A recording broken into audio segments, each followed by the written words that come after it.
Salamat pagi semua. Good morning, everyone. My name is Todd Gimbel, and I'll be your moderator this morning. We have a very distinguished panel, and I want to make sure that we let them have a chance to speak and express their views, and then I want to make sure we have a good discussion and let folks out in the audience ask questions. So I think I'll call everyone up here right now, and then I'll introduce each of the speakers as they prepare to give their opening statements. What we're going to do is each of the panelists is going to speak for about 5 minutes and give their views and opinions on the subject. Then we'll have some discussion, and we'll bring you, the audience, in to ask questions and make comments. Like I said, we have an amazing panel here this morning of people from various experiences and sectors representing government, ASEAN, NGOs, and the private sector. So I think we're going to have a really interesting conversation. And to start it off, a woman who is very well known in Malaysia and around the world, Sri Rafidah Aziz. She's the former Minister of International Trade and Industry here in Malaysia, but has done many, many things and still is very active in many other things. So why don't we turn it over to Sri Rafidah to start things off.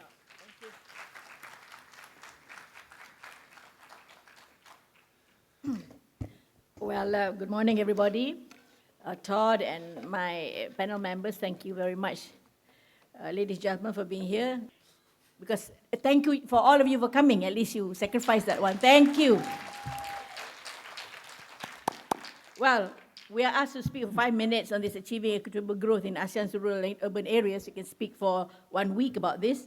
But I'd just like to say a few things. One is for us to take cognizance of the basic characteristics of ASEAN. One, there is this disparities in level of development amongst ASEAN countries. We have differences in physical and non-physical infrastructure. We also have disparities within ASEAN countries, for example, between the urban and rural communities. And there are differences in economic and socio-economic governance amongst the ASEAN countries. And these basic differences will have to be taken into account when we discuss something like this.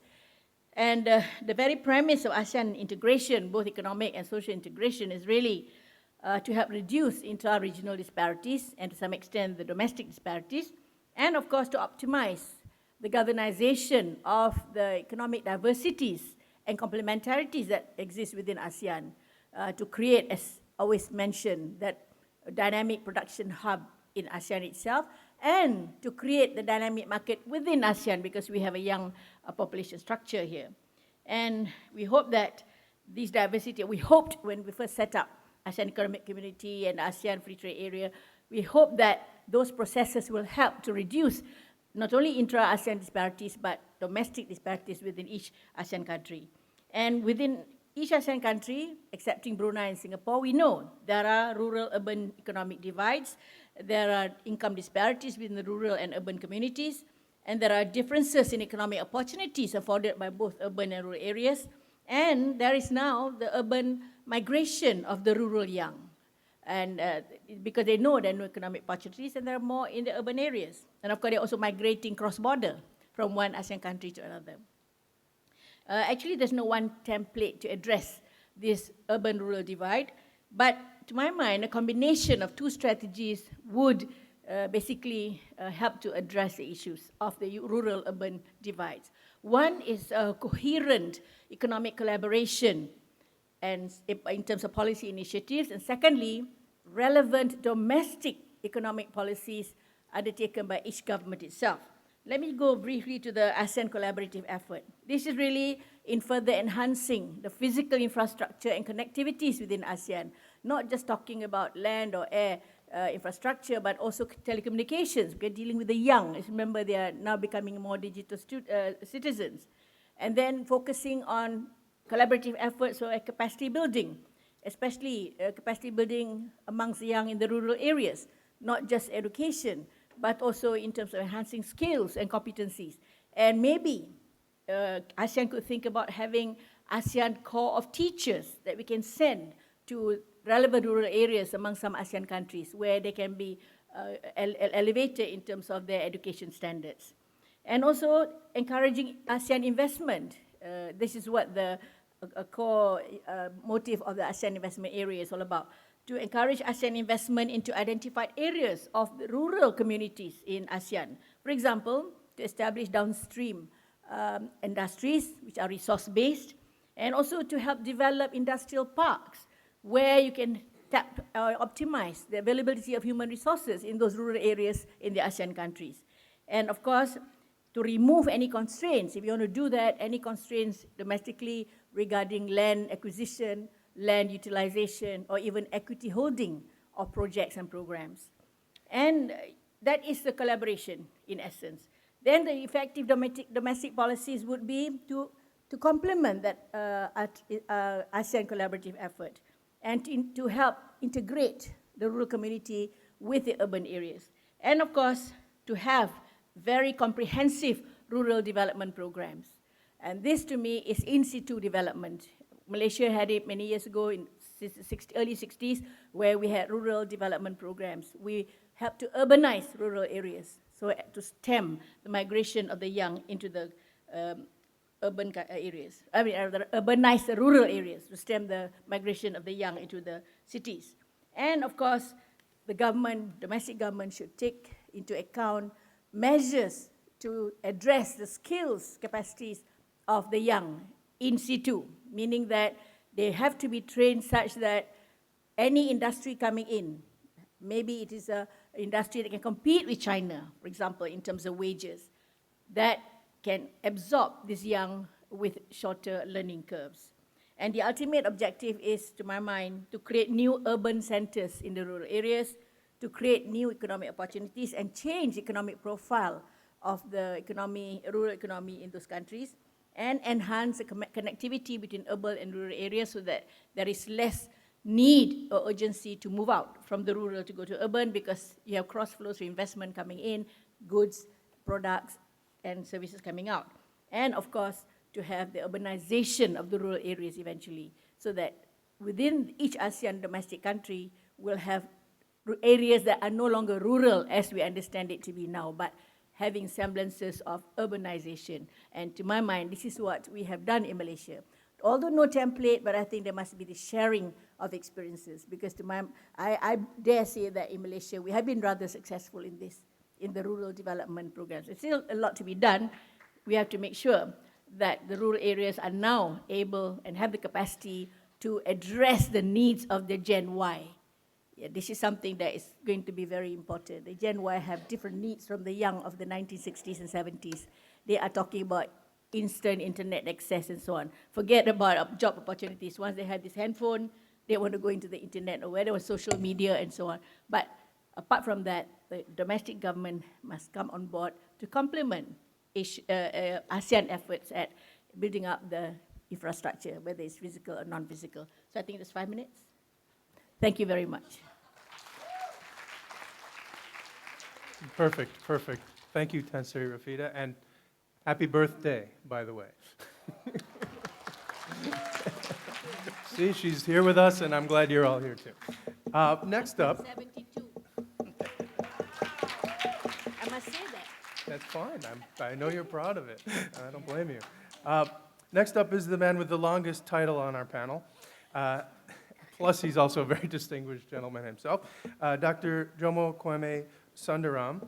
He's the Assistant Director General and Coordinator for Economic and Social Development at the Food and Agriculture Organization of the United Nations.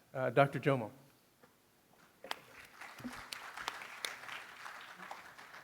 Assalamu alaikum and good morning to all. With such a introduction from Sri Rafidah, it's a very difficult act to follow, but allow me to, I've had to follow her for several occasions. Many years ago, after she left the university, I actually took over her course on the Malaysian economy. So I've had, this is a bit of an encore, but let me try.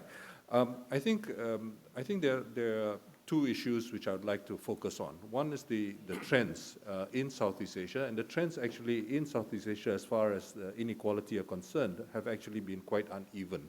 and have also changed very significantly over time. If you look at the overall situation, it is basically Malaysia and Indonesia where the urban-rural disparities have not increased significantly over time. But if you look at the other countries, including Thailand, the urban-rural disparities have actually grown, and overall inequality has also grown. If you think about some of the other countries, the trends are less clear because of the data, and we can leave Singapore and Brunei out of the equation for obvious reasons. Now, the big challenge, I think, for us right now are a number of issues which Tan Sri Rafidah dealt with when she was minister. We have, of course, the important commitment to multilateralism, particularly trade multilateralism, which was embodied by the creation of the World Trade Organization in the mid-1990s. That is something which I think has been very difficult to sustain. As you all know, the Doha round of trade negotiations, which is supposed to be a developmental round, has still not been concluded. We have a meeting next month in Nairobi, which is unlikely to conclude the Doha round. And we have difficulties with sustaining multilateralism. And I'll come back to this in a minute. The second important initiative in this region has, of course, been the ASEAN Free Trade Area and the attempt to create an ASEAN Economic Community. Now we have, in my mind, what is likely to be a very major threat, and that is what is called the TPPA. Why do I say this is a major threat? Firstly, as people like Jagdish Bhagwati and Professor Arif in Malaysia and others have pointed out, basically when you have what is called essentially a plurilateral deal, it undermines multilateralism.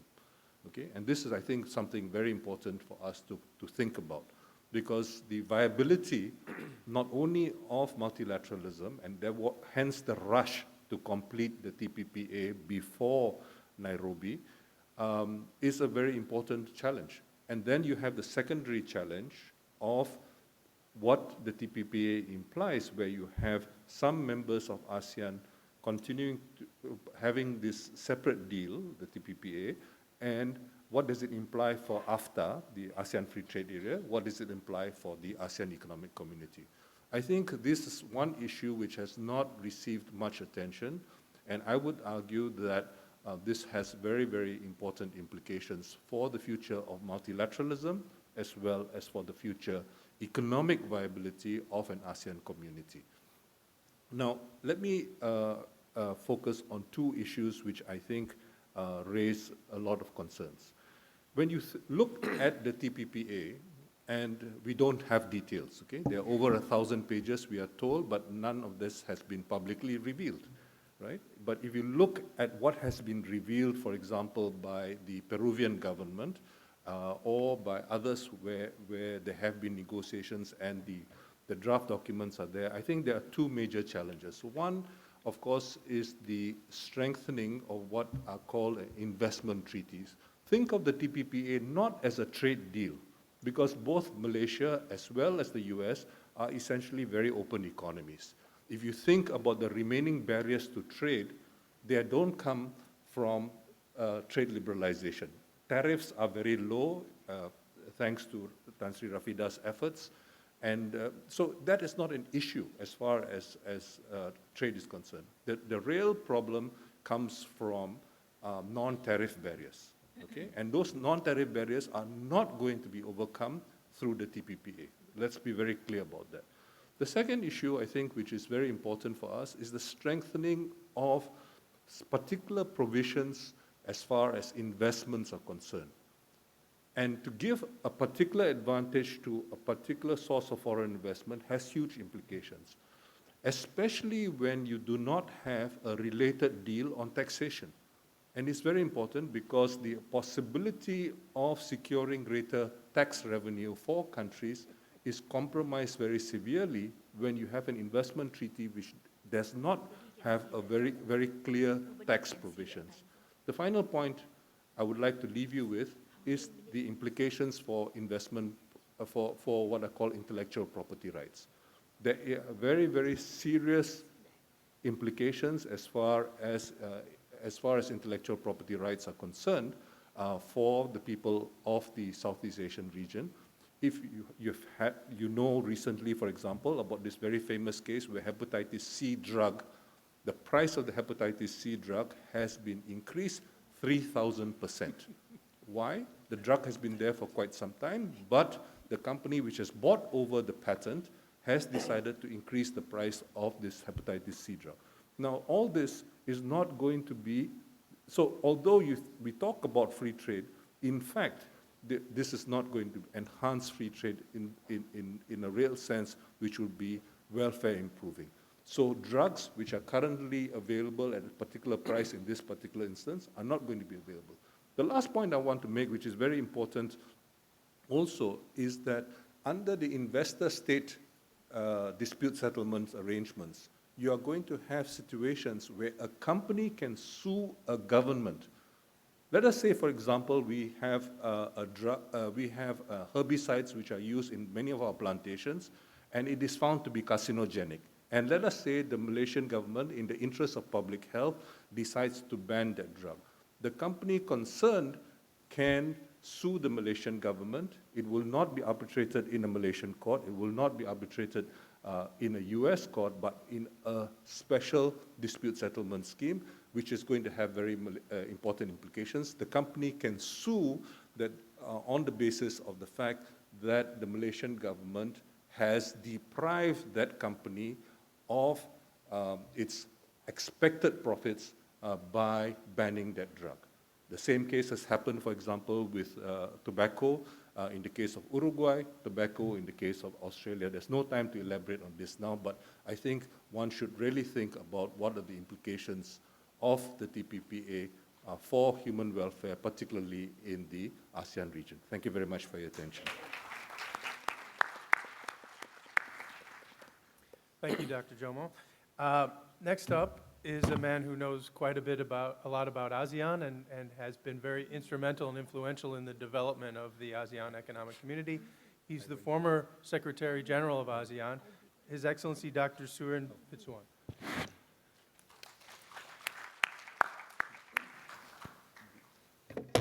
Assalamu alaikum wa rahmatullahi wa barakatuh. Bismillahir Rahmanir Rahim.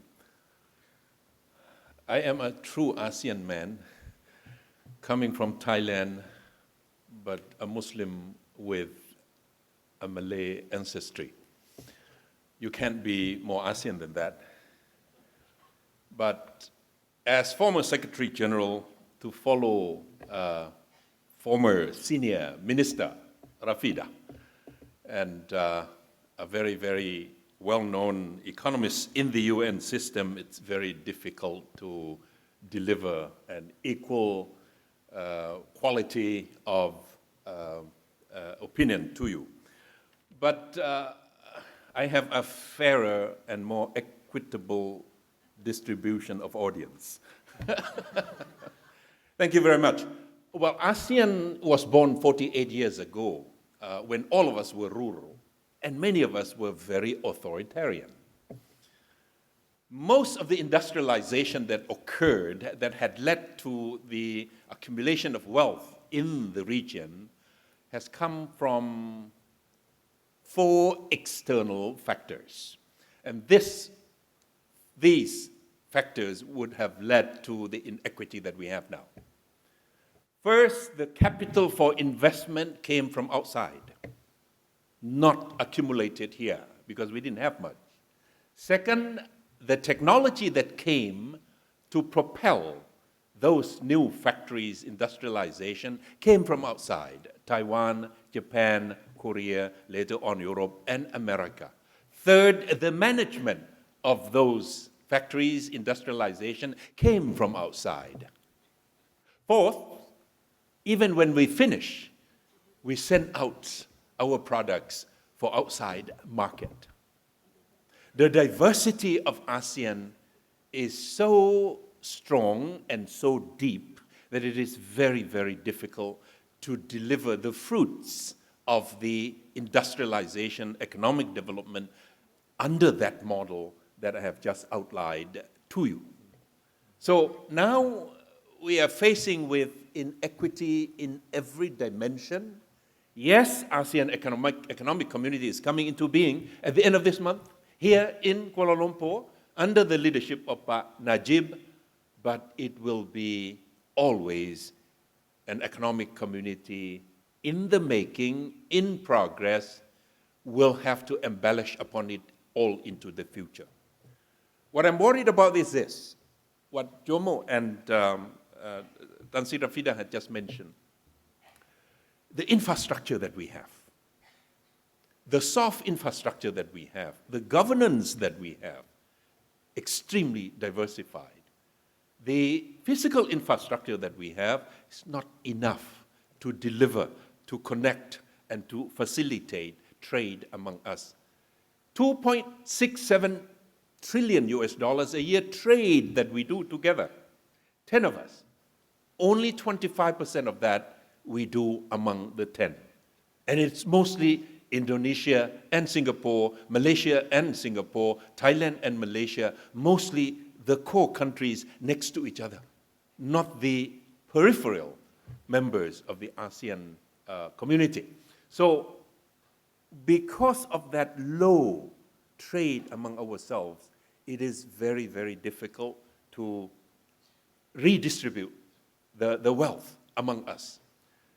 Jomo talked about the multilateralism of ASEAN.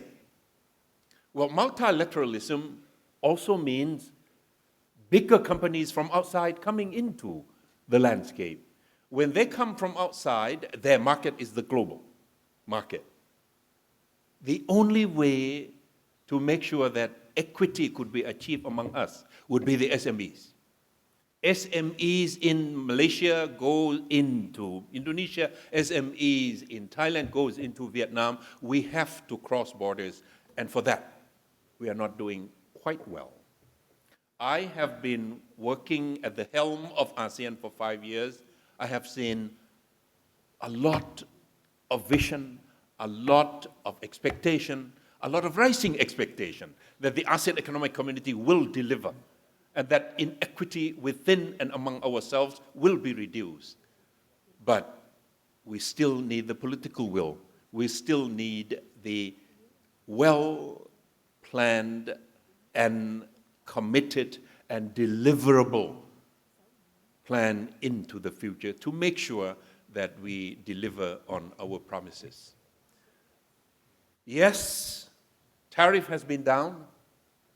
Yes, facilitation has been increased, enhanced, but a lot of them still need to be implemented. A lot of them still need to be delivered. The larger the country is, the larger the economy is, the more reluctant you want to open up. Because all of you want my market, I don't need yours. That's the mentality. Of the 10 countries, only 3 have made it to the higher income category. I think Malaysia has made it. If you measure the per capita income of Malaysians now, purchasing power parity, PPP now in Malaysia is over 10,000 US dollars per head. Only Singapore and Brunei are ahead of you. So only 3 countries have made it into that category. The rest of ASEAN are at risk of being caught in what we call the middle income trap. And that middle income trap is going to deliver suffering to the majority of the people. The inequity that we are talking about will be wider. The rich will be richer. The poor will be poorer if we are not careful, if we are not delivering on the vision of one and equitable ASEAN. The 4 reasons why we want to establish the ASEAN Economic Community is, first, to be one integrated market. And that one integrated market is going to enhance our bargaining power. But we are one, but not quite equal, and we are one and not quite open for each other as yet. That still has to be done. After the announcement, after the launching at the end of this month, here in Kuala Lumpur, there will be a lot of work that has to be done into the future. The second purpose of ASEAN Economic Community is to be competitive. Competitive with whom? Competitive with China, competitive with India, competitive with Africa. Why? Because the modality that we grew up to this point, that the world has been impressed about our growth, about our achievement, particularly in the economic area, were based on those four characters that I've just mentioned earlier. Capital from outside, management from outside, technology from outside, the market is outside our region. That China can copy, that India can copy, that African countries can copy. So our competitiveness is not going to be sustainable if we don't change the modality of our industrialization or of our economic development. The third purpose of the economic community is exactly what we are talking about, to be equitable inside, equitable among us 10. And you know, Singapore is $54,000 a year per head. Myanmar, Cambodia is less than $3 a day. You can't talk about equitability within ASEAN when the gap is such a big gap. Internally, it's the same thing. Sri Rafidah admitted that we have that problem in every country. Malaysia may have done quite well, better than others, except Brunei and Singapore again, but the rest are now facing that great risk of being caught in the middle income trap, not reaching 10,000, and the last $3,000 or $4,000, 6, 7, 8, 9, 10, the last three is going to be the most difficult because it would require a lot of restructuring, a lot of change, a lot of transformation inside political governance and otherwise, and that is going to be very difficult. The last purpose of ASEAN Economic Community is to be able to be integrated into the global trading system seamlessly. And that would mean adjustment inside, that would mean standards, that would mean various ways in which we do business, the transparency of it, the opening of it, the liberalization of it, and that is going to be difficult for everyone. TPP or no TPP is going to be a big challenge for us. The last word, 4 ASEAN countries are in TPP, 6 are not. So at the end of this month, when the launching takes place, ASEAN is going to be divided into 2. I hope the ASEAN leaders is not going to take TPP as a threat, but as an encouragement, as an impetus, as an opportunity. That is, if you want to compete, if you want to really reach competitiveness, enhance your readiness into the future, you have to measure up to the standards that TPP aspires to. And that is the transparency, the liberalization, the governance, the various areas, intellectual property, government procurement, all these things have to be opened up slowly if you wish, but we have to measure up. Only then that we can be prepared to compete with the world, which is the purpose of ASEAN Economic Community. So equity and inequity, it's up to us how we're going to move into the future. I think the leaders have had the vision. The problem is the younger generation will have to help deliver and make sure that this landscape is good for everyone, not just the big and the powerful from inside and from outside of our region. Once it is open for all. Equitability is the big question for 600 million plus people of ASEAN, and of course for our dialogue partners coming in to help us. It's doable, but it will require a lot of efforts together. Thank you very much. Wassalamu alaikum. Thank you, Dr. Surin. Next up, last but definitely not least, representing the private sector, is Dato Seri Ismail Shahudin, who is the chairman of Maybank Islamic.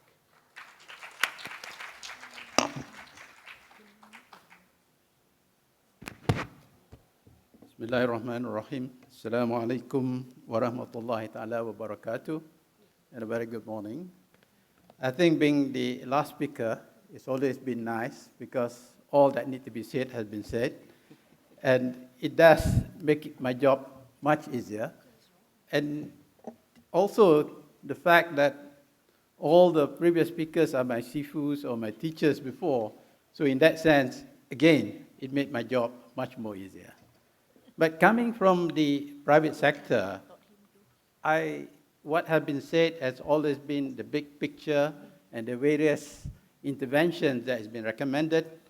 And coming from policymakers, from multilateral agencies and the former SecGen of ASEAN. So all the big picture issues has been dealt with, I believe.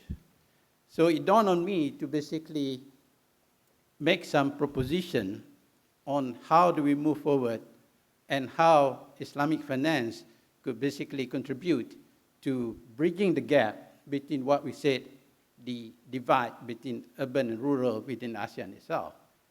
So clearly, just to shorten the presentation, I think we have got probably three approaches or narrative that we can embark on.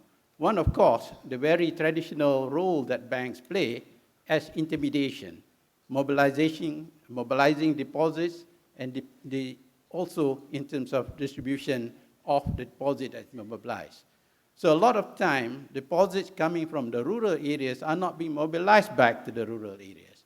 So there could be some intervention in that set of mobilizing deposits in the rural areas for usage of funds in the rural areas to develop economic and also other infrastructures in the rural area itself. So that is the intermediation role that traditionally that banks do play.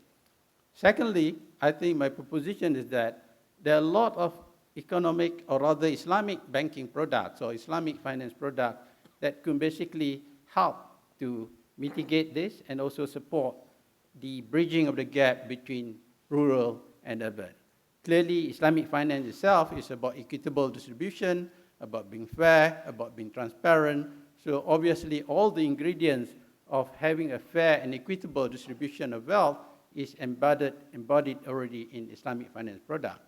Specifically, in terms of risk sharing, instead of the traditional risk participation of banks in financing itself. So we could look at products that could bring about risk sharing in the perspective of investment deposits product and in terms of risk participation in the financing itself, the mudarabah and musyarakah product that is being developed already in the Islamic finance scheme.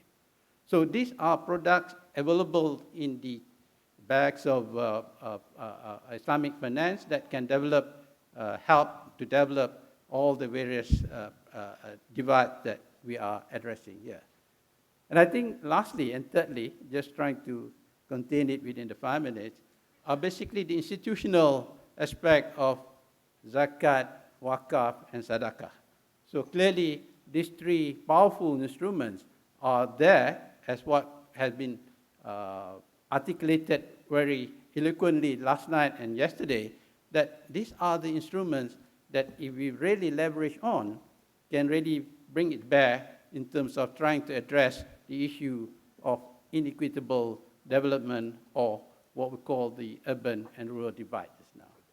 And I think finally, if we combine both the product and the instrument, we kind of have a kind of a hybrid proposition here, in the sense of some seed capital can come in the form of a wakaf, and you could leverage on it to issue sukuk, which primarily could then basically help in terms of financing all the requirements for social and development itself.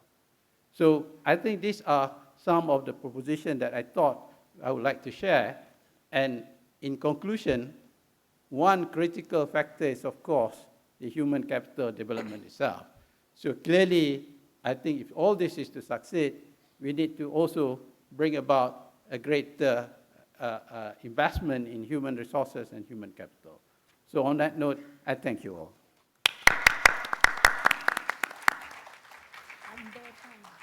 Thank you. Well, before we open it up to the floor, let's continue the discussion here. One thing that I found interesting, and I've been following as a person who practices and consults here in the region, is the ASEAN economic community moving forward. And my question is, and I know Dr. Surin pointed out the diversity between those 10 countries, but how does ASEAN as an organization and as a conglomeration of nations play into trying to find a solution for this inequity? Well, let me just put things in perspective. The ASEAN Economic Community was launched way back. The leaders wanted it to be in 2020 at first. Midstream, they changed it. They said we should accelerate it to evolve by the end of 2015. So actually, we're not launching it in 2015. We're supposed to do stock taking and see what we have done from the day that it was decided it shall be completed by 2015.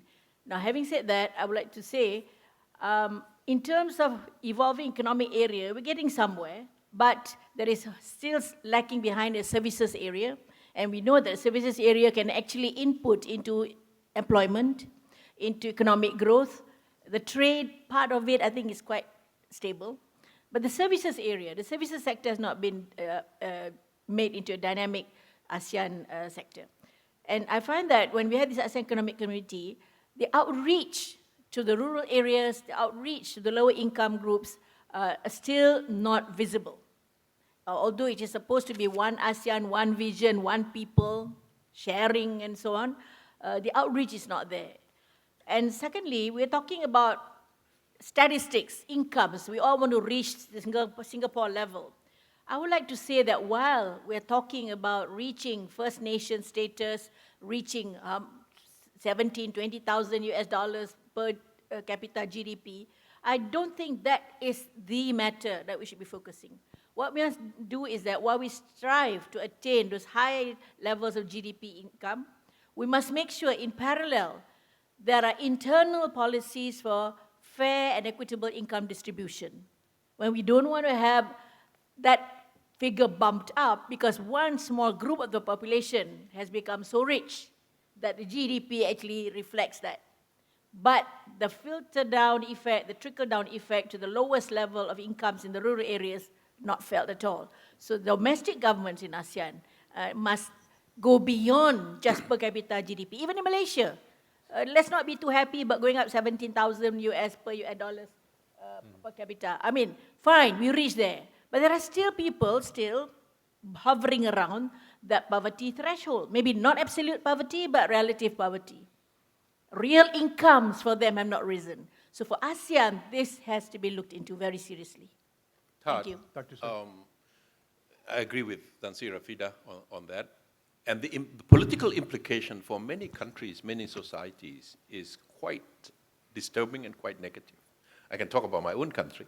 The rural and urban divide, the rich and the poor divide, which is getting bigger, is having political implication. And that's what Thailand has gone through in the past 5, 6, 7 years.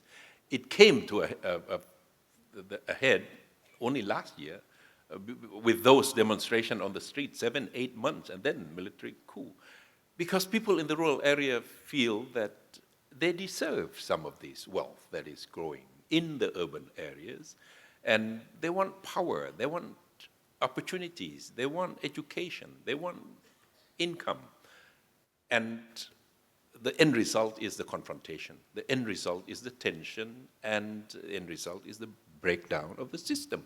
Now, if we are not careful, this will also, happen in other parts of ASEAN, and that will undermine the future that we want, the vision that we want, and we are not talking about equity or inequity. We are talking about reforming the structure that would help redistribute the fruits of the development that we have accumulated in the past 6, 7 decades. That's the journey of ASEAN. It's the challenge of redistribution, not the challenge of growth. We have done quite well with growth.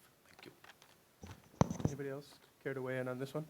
I'll just make 2 quick points. I think the recent experience in Europe, I now live in Europe, and I'm perhaps a bit overly sensitive to what's happening in Europe, but I think what's happened with Greece and the southern part of Europe has led to a lot of rethinking about regional integration and the desirability of regional integration. I think what we do need is a richer debate about the understanding of the pros and cons and the short-term, medium-term, as well as the long-term effects of different types of regional cooperation. The second point I'd like to make, following from Dr. Surin's point, he might not like this because it refers to the party which his own party has opposed. But I think if we try to understand why Thaksin and his sister continued to get electoral support, it is precisely because in the face of growing urban-rural disparities, Thaksin and his sister managed to get support from the countryside, especially in the north and northeast. And this really explains a lot about why the red shirts there have continued to be able to get support. So I think it's very important for us to continue to recognize the enduring significance of rural-urban disparities and how it affects politics and how economic and social affects politics. Thank you. Yeah, I thought I'll just add that, clearly the disparity between urban and rural divide is, in a sense, quite scary if you look at not addressing the issues. Because although countries may be growing at 4 or 5% growth, but the fact that the disparity in income itself is becoming more dominant, that in itself is something that we need to address by itself. So it's about relativity here rather than just specific absolute thing. Yeah. Thank you. One other thing I wanted to bring up, and then we'll open it up, is we have in this panel long-time governmental folks, we have NGO, we have private sector, and more public-private partnerships have been a vehicle to solve problems or to address problems. Are there any public-private partnerships going on in this area of the inequity that any of you know of right now, or are there any that you can think of that might be put together? We have great minds and great sectors, but when they work in silos, it usually doesn't resolve problems. Well, let me put it this way. In ASEAN, I think we need the capacity of the politicians and the capacity of the administrators to go beyond making motherhood statements and beyond making up blueprints and so on for people to follow. They have to touch base with the reality of the situation. Now, to answer your question, I know that, for example, we are striving for this one ASEAN, yeah? And it has always been a market-driven initiative that's attracted attention, because that's when you can see the realization of profits, business. But if it's not accompanied by adequate CSR, which means that this understanding that you have to give back to the society in some point of time where you operate, then you will become very detached from what's happening around you. You just use them for employment rather than building schools for them or whatever facility. So now we have to start on a new footprint, which is really this partnership between public and private must be coherent with the same objective. We allow you, we facilitate you to make money, but at the same time, can you also be responsible for helping to narrow somewhat this urban-rural divide? It can be done.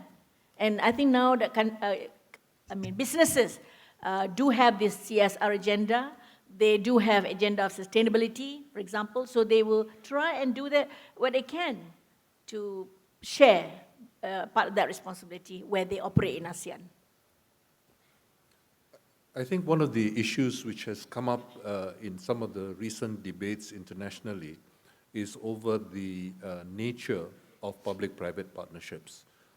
There is a great deal of skepticism about whether public-private partnerships are basically the public sector bankrolling or providing guarantees for private investments. And hence there is a great deal of skepticism and understandable skepticism. What I think has been achieved over the last 2 or 3 decades is the very interesting evolution of what are now called sovereign wealth funds, where sovereign wealth funds have often experimented in very interesting ways of demonstrating that the public sector can do things quite differently than it used to do. Sri Rafidah used to be Minister of Public Enterprises for a little while, and we have seen how this kind of discussion has changed very, very considerably. And in this regard, it's interesting to note that the sovereign wealth funds in the Muslim world have been very, very innovative. But I think there's still a lot more to go.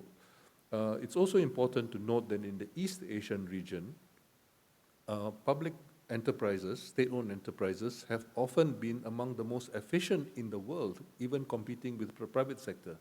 The most efficient steel company in the world continues to be Bao Steel, which is a state-owned enterprise on the outskirts of Shanghai. And before that, it was another state-owned enterprise, POSCO, the Pohang Steel Corporation, which was the most efficient steel corporation in the world. So I think what we see now is that there's a great deal of debate over the different ways in which corporate relations and the public sector and the private sector might interact. To have effective system of cooperation between the public and the private sector to address this issue, you need an enabling environment. And I'm driving at the word governance. If you don't have good governance, if you don't have responsible, transparent, and check and balance, the corporate social responsibility tends to be a PR work. You grow mangrove for 2 acres and you can recycle that story for the next 5 years. It's not going to do much good. So unless you have good and transparent, effective, participatory governance, you can't really have the work relationship between the public and the private sector. There have been attempts, yes. Parts of shoe industry, for example, certain part of shoes, rather than having them produced in Bangkok and brought the rural people into the factories in Bangkok, you bring these things because because such a production of those parts will not need much skill, will not need much education. But it's a piecemeal. It's not leading to anything meaningful. Talking about the appeal, Jomo, it's great that you have that appeal, great that you have the support, but if you don't have transparency in delivering it, the rural and the urban sector are in conflict in Thailand. Rural sector feels good because it's being given a lot of these largesse, a lot of these populist policies, but the Bangkok people are feeling, but you are spending our money. But you are wasting, but you are corrupting. There's a lot of leakage. Populist programs are always involved with a lot of corruption, a lot of waste. That's where the problem is. So either way, you need a good and effective governance, transparent, responsible, and with true commitment to the country, to the people as a whole, not any particular sector of the people. Otherwise, as I said, this attempt will be just a PR attempt, and the rich will get richer, the elites will get more powerful, the poor and the downtrodden will lose even more control and more opportunity. That's the problem that we have experienced in Thailand.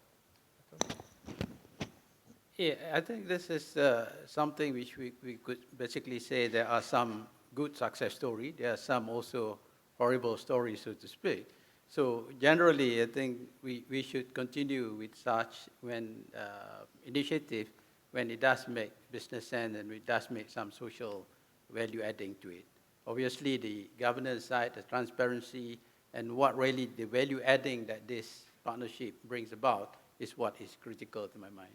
Thank you. Thank you. We have about 5 or 6 minutes left, so I'd like to open it up to the floor. If anyone has any questions, I think there are microphones. There's one here. One in the front row. Where's the mic? Uh-oh, we have a mic person. No mic. Here we go. Way down here. Okay, you wait there, there's nobody there, you know, all I hear. You come here. Those are only chairs. You can shout. Over here. See, he takes only half a minute to walk there. Thanks. Thank you, the chairman and members of the committee. I'm Dr. Ghazali from the Islamic Development Bank. I know for a fact that we are talking about equity and justice in an economic model called capitalism. I have here a latest report, October 19, at Sri Rafidah, about the new wealth data in America, inequality at its ugliest. This is a matured economy, and 20% of them, 50% of them are part of the world poorest. 110 million Americans form part of the world richest. Now, I like to bring this to reality check, because if we continue to follow that model, we will not solve the problem. When we hear just now, you mentioned about the middle income trap, I would suggest strongly we are suffering from middle mind trap. Purely because of the fact the last 200 years narrative of how we develop nation has been coming from the other side. Mr. Jomo knows what I'm talking about, or even Dr. Surin. That model has an underpinning of the wealth has become an end in itself. Equity is not about wealth per se. So when we talk about in ASEAN, or even in Greater China and India, we are a continent that is different from the other side. It is possible today to have a new narrative, how capitalism with a soul. That is all about. Because when we talk about the inequities between the region, there has been a history of about 500 years. I think we know some history, why it happened. So today when we struggle to engage with the world, we have a lot of legacies to solve the problem. I know we go for infrastructure. We know we go for technological change. But basically, we have to have a worldview of life that is not pure hedonism, neither it is extremism in what we call unbridled capitalism, neither is socialism. It's coming back to the middle course, how we bring back dignity to man in ASEAN. This is all about how the leaders have to speak, because business without morality is no solution. Neither politics without morality, no business. Yesterday, we talked about having social justice and goodness in the nation. So everybody is responsible for everybody's what we call welfare and well-being. All are mutually exclusive. And today, you know, by the way, the last question, in America, they have come out with the idea called business for the poor. If we have B20, they are a huge group. We don't promise them Rolls Royce. We promise them decent life. M20, similarly in America, they call Occupy Wall Street. They too are angry with the rich, the super rich. So if ASEANs want to overcome the legacies of the present unbridled capitalism of Davos, admittedly by them in January, we will have to go to a different track.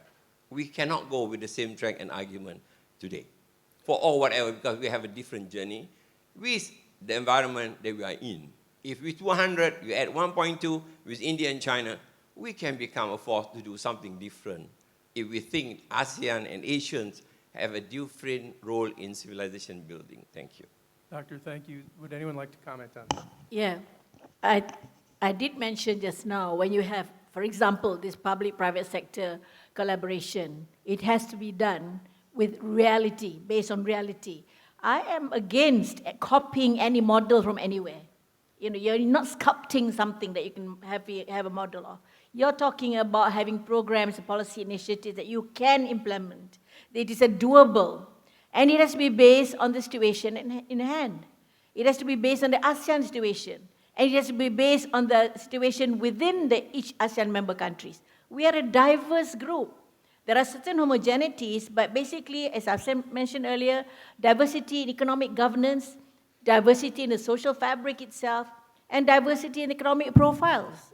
And I think we have to be very real in ASEAN. That's what I said. Let's go beyond motherhood statements. Let's go beyond these blueprints and do a stock take, as we have now. What are the issues moving forward from the day that we launched the ASEAN Economic Community way back? It's no point our leaders now making such nice statements, we have to have political will. Political will, we have endless governments changing in ASEAN already. I mean, don't talk about political will, otherwise you disband ASEAN. We must make sure that from now on, move with realism. Forget all the other isms. The reality is there. Diversities, disparities, which we have to handle. And I take Surin's point. Even in Europe, there's no equity. They're the longest integrated unit that we have. They have problems more than ever now. So we can learn from them, but don't model ourselves over there. And I'm cautioning rather, not warning, the young bureaucrats in ASEAN, stop reading all those books. Go to the rural areas and see for yourself what needs to be done. If you sit in your own offices and, I know because one of the emails I got was from the organizer asking Todd to throw open a question to us about Gini coefficient. My God. We're talking rural-urban disparity in the real sense of the word. He's talking about Gini coefficient. I'm not interested in that. Nobody is interested, right? The only Gini is the poverty that we have, G-E-N-I-E, not J-I-N-I. And I did have to look it up because I didn't know what it was, so now at least I know. That's why they emailed to you, see? Luckily, but we're not going to go there. Listen, we don't have much time left. Let's try to get one more question if we could. Second row? Actually, we started half an hour late, Okay, so maybe they'll give us some leeway here. Yeah, perhaps we can have more time with the panelists. Assalamualaikum, members of the panelists.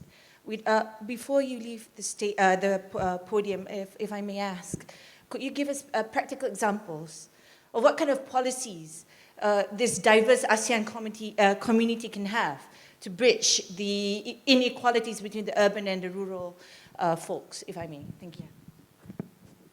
Dr. Seri, start with that one?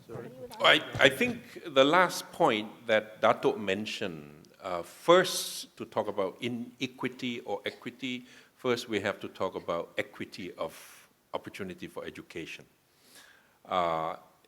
We have such a diversity, as Sri Rafidah said, not only governance, not only economic development, but racial, ethnic, religious, cultural norms.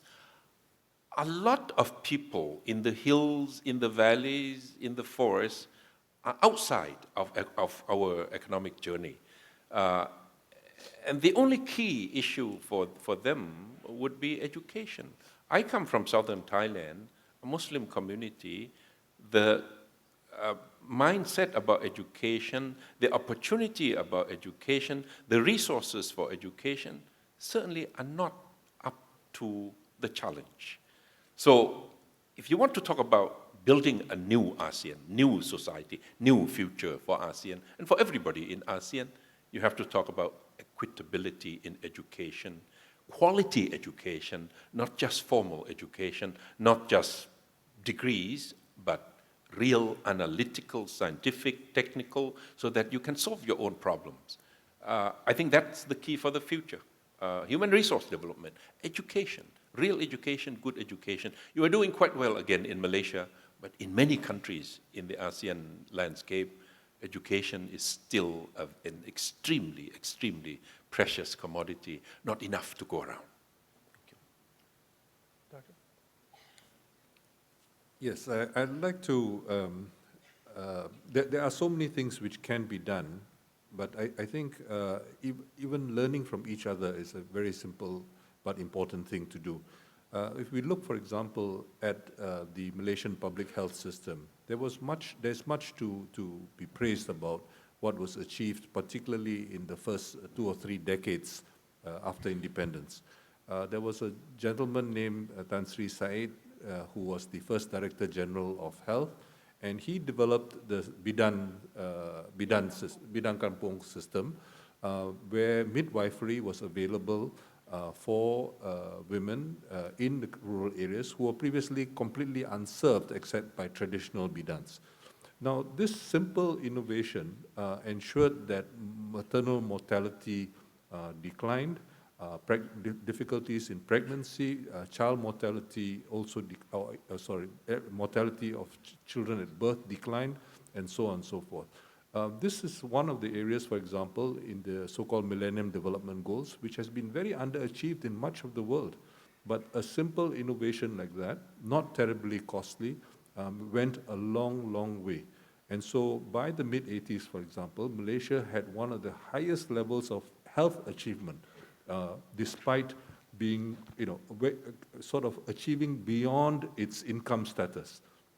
Now, likewise, we can look at other areas which we can learn from each other and also from the rest of the world, which can and should be done. So I would really look at health, education, and a number of other areas which are very vital for communities where the role of government is very tangible. Let me just conclude by pointing out some of the difficulties of governance which Dr. Surin has raised. One of the areas is the area of malnutrition. If you think about malnutrition, most countries, malnutrition is handled by health ministries. What do health ministries tend to do? They tend to medicalize a problem, give you vitamin supplements or mineral supplements, and these may well be needed. For example, women during the period when they have menses do require iron supplements and so on. But at the same time, what a sustainable solution implies is that you need much more a food-based system approach. So you need to have an agriculture ministry working with the health ministry, but you also need sanitation. No matter how good the food you are consuming is, if, for example, the children have gastrointestinal diseases due to poor sanitation, that is going to mean that the food is not going to be absorbed by the human body, it's going to pass through the system. So you need multiple reforms. And unfortunately, India and Indonesia are lagging behind in terms of making progress on nutrition, partly because of very poor progress on sanitation. So you need an integrated approach, but most governments don't have an integrated approach to nutrition because it tends to be associated with one ministry or another. So there are these kinds of challenges where we can learn from each other and try to improve our approaches. Thank you. Thanks. Do we have time for a little bit more since we started late? Yeah, we have another Hearing 7 minutes. nobody say no, why don't we take another question? Back here in the middle, this gentleman. Bismillahirrahmanirrahim. ASEAN has remained a glorious reference point for decades, and I would like to seize this opportunity to bring out one aspect that perhaps the collective leadership of the ASEAN can think of. You see, the ASEAN has also expanded. It has incorporated. I think it was in 1997 that Cambodia and Myanmar joined the ASEAN. I don't know what the thinking is about linking up in a more investment mode with the neighborhood. I come from Bangladesh, and I'm deeply grateful to many countries, particularly Malaysia, where many of our people are here earning very well-earned remittances, which are very important for Bangladesh. But if you look at the larger landscape, Europe, not just appetite, will have absolute need for skilled labor.